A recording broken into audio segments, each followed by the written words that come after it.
Hello, sure you're doing well, and I'm happy to talk to you again. This is Ruth Juguna from 360 Holistic Wellness Channel.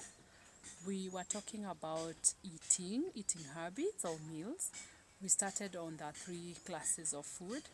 We actually are starting on carbohydrates and just looking at what this class of food is, what it does. So, and then how should we choose, what should we eat, and what should we eat sparingly or just avoid or just eat occasionally. So, when we talk about carbohydrates, these are meals that actually give our bodies energy. So, they are also called energy giving food. And I know most of us are actually familiar with this kind of food.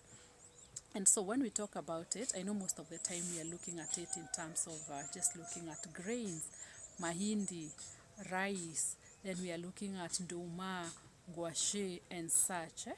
But even as we look at that, it is good to mention that some also of the categories of food that we classify as proteins would actually contain quite some amount of carbohydrates. And when I talk about this, I'm looking at maybe some of the dairy products like milk.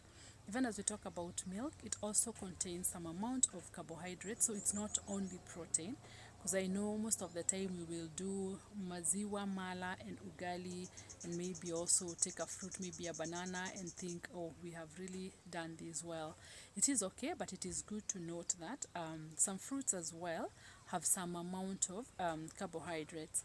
And these fruits involve or include things like beetroots, they have a bit of carbohydrates, apples have a bit of carbohydrates, bananas have a bit of carbohydrates, and so on and so forth. Even some legumes, when we look at beans, dried peas, they also have some amount of carbohydrates. So it is very important to note that. But of importance is really to say that carbohydrates or energy giving food are very key in our diet and important, because I know some people use these fads or diets that tell them avoid totally carbohydrates or such, for you to be able to manage your weight or lose weight. But just to remind us that we need energy. We need energy to think, we need energy to walk, we need energy for physical activity. So this is a very important category of food that we should actually take. So the issue or the question is not whether or not we should be taking starch, because we should be taking starch.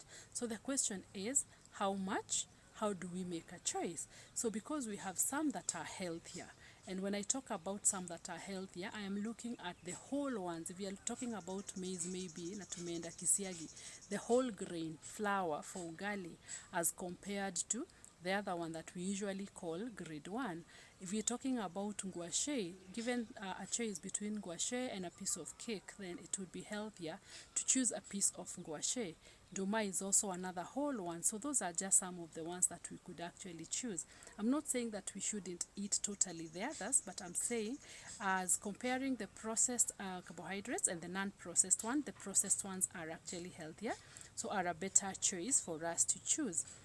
Then looking at this, the other thing I want to talk about is just the amount, the way we serve our meal. How do we serve our meal? African setup, typical African setup is a lot of ugali in a plate, mboga kidogo, ukieka nyama unaeka kwa umbali, kamoja tuwili, like that.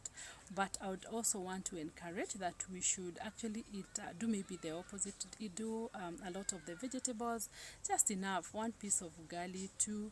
I know this is hard for some of us from some of these communities, like where I come from, sisi tumezoea ugali, so we eat it in a large amount, but let us also try to reduce that. So the healthy type, and then the amount. But I'd also like to address like the time we eat, so that we can keep healthy, even as we choose a healthy one and eat at, so I want to look at what is the time you're eating. Some people eat at 11 p.m. in the night, then sleeping by 11:30, or 9 and you're sleeping by 9:30. The earlier you would eat, the better, so that you have a bit of physical activity in between before you sleep, so that digestion will also happen, and so that you will also have a healthy life. So let's look at which type, let's look at the amount, let's also look at our feeding time. And I really hope that we have learned something, ingawaje very kidogo today. We will keep learning. Please keep sharing, keep subscribing. Let us keep talking. And like we say, this is a journey. I am also trying to eat healthy, to eat right. So let's walk it together and see where we get. Thank you. God bless you.